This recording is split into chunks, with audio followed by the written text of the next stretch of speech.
Hey guys, this is Ultraman52 here. Welcome to another toy review, and today is a requested review.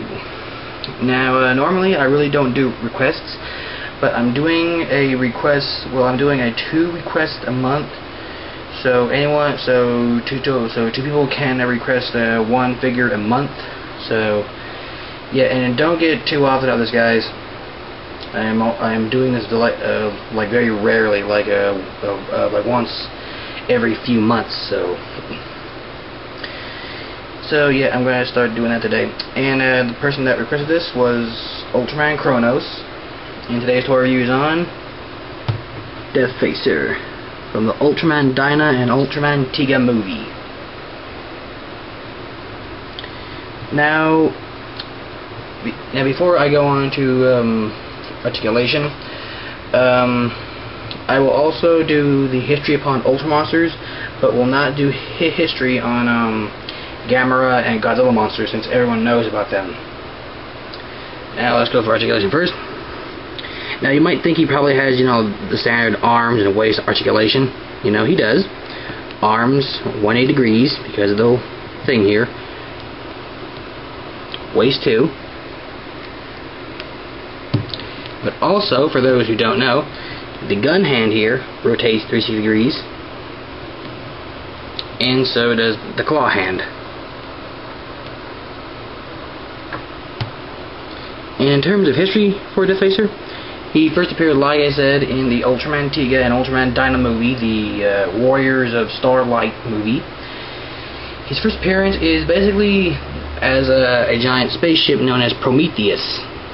And he basically, well, in his Prometheus form, he basically destroyed this monster known as Garanda, or Garande, with a shot from his Neo Maxima cannon, which is right here in his chest. I don't think that's the chest. And he basically later on in the film, the Prometheus ship transforms into Deathfacer. So he's basically just a giant transformer in the Ultraman series. And so the first battle with Ultraman Dyna gets his ass kicked because Deathfacer is basically a learning type computer monster. He basically learns everything his opponent does after past fights. So yeah.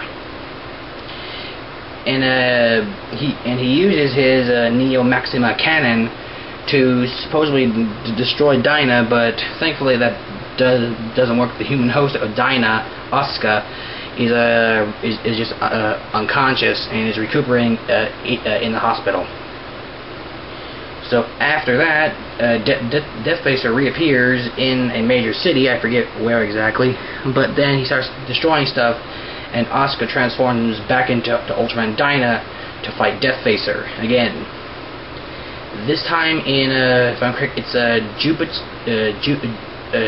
Jupiter's mode, if I'm correct. If I'm pronouncing that wrong, I'm sorry. But yeah, he basically uses that mode to destroy his gun hand and his claw hand here. And then Deathfacer tries to use his Neo Maxima cannon again, and Ultraman Dyna, just before the cannon fires at him, he punches him right in the Neo Maxim, well, into the chest here, and then his fist goes right through him, like that. Sorry about that. And then he throws Deathfacer into the air, and then Deathfacer explodes and is destroyed. He also does make sort of like a cameo in Ultraman Dyna, the TV series, but as an illusion monster created from this alien monster that I suddenly forget the name of. I'm sorry. But yeah, here is the tag, and well, here's the tag. Ultra Monster series. A nice picture of the suit. Deathfacer in Japanese. Number 47 in the series. And that's where he appeared. Ultraman Tiga and Ultraman Dyna, the movie. And on the back it's just random crap, so yeah. And here's a tag. Sorry. Nice picture of Deathfacer. He's labeled as support. I think this right here, the red thing right here, he has 4,300 health, and the bottom part here, I'm not really good with Japanese, but if I'm correct, he has 500 speed, 1,600 defense, and 1,400 attack.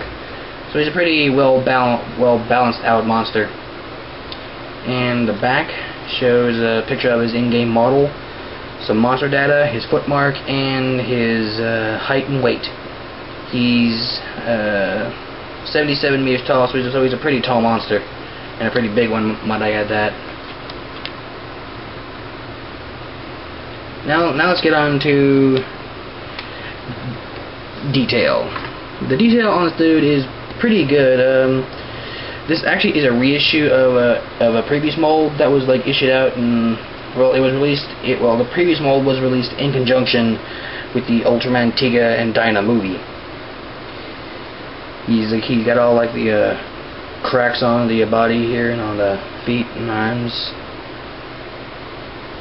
You think basically he'd be some sort of like alien monster, but basically he's kind of like a man-made monster, because he's basically a man-made spaceship transformed into an alien monster. So that's pretty neat. Yeah, so detail is pretty good. Again, you got all the crack and everything. And as for paint job, he's pretty good. The Deathfacer, I think, was supposed to be like a little darker of this color, but I have no complaints on that. And you got the black and red spots on the body. The previous mold was actually, I think, a lighter color than this, and had less spotting, and had less black and red spots on him. So yeah, but paint job's pretty good. Now let's move on to some size comparisons. Seeing that I don't have Ultraman Dyna, here is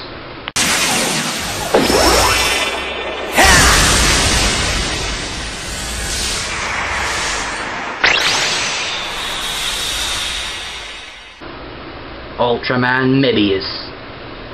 Now, like I said, Deathfacer here is 77 meters tall, and Mebius here is 49. So as you can see, this is not size appropriate at all. Deathfacer should be at least a lot taller, about to right here, because that's how it was pretty much in the film. So yeah, sizing really isn't too good. He's basically I forget what the word was, but he basically so he's basically like a Choju monster. He's not size accurate at all. But yeah. Now let's move on to some other monsters. Here's the Heisei Godzilla. This isn't size appropriate. I'm just showing you how interesting it would be. Yep, pretty good. How about the Bandai Creation new Showa Mechagodzilla? Like that? Like, that'd be a pretty badass team. Yeah, that'd be pretty cool. Just have these two monsters destroy shit together and have them fight Godzilla and Ultraman Dyna. Like I'd be so kick ass. And one last monster. Here's Gamora. Yeah, I'm just showing you how it would look, somewhat. Yeah, Gamora looks good. Yeah. Well, that's pretty much about it, UltramanCronos. I hope you enjoyed this review on Deathfacer. I kind of wanted to do this for you. So yeah. Well, overall score, paint job, pretty accurate, I guess. Detail, very good. Articulation, very, very good. Sizing, not too good at all, because he's basically a Choju figure. And in terms of history too, history is somewhat brief. And for rarity, he's part of the new Ultra Monster series, as you can see right here. So he's pretty common. You can find him on eBay pretty much. The older version is pretty much rare, so I wouldn't suggest going to find that one. But try and find this one if you want them. An overall score, I give him a 4 out of 5. The 4 because of his really off sizing. So I hope you all guys enjoyed this, and hope UltramanCronos enjoy this review. So I hope you all enjoy this, and sayonara.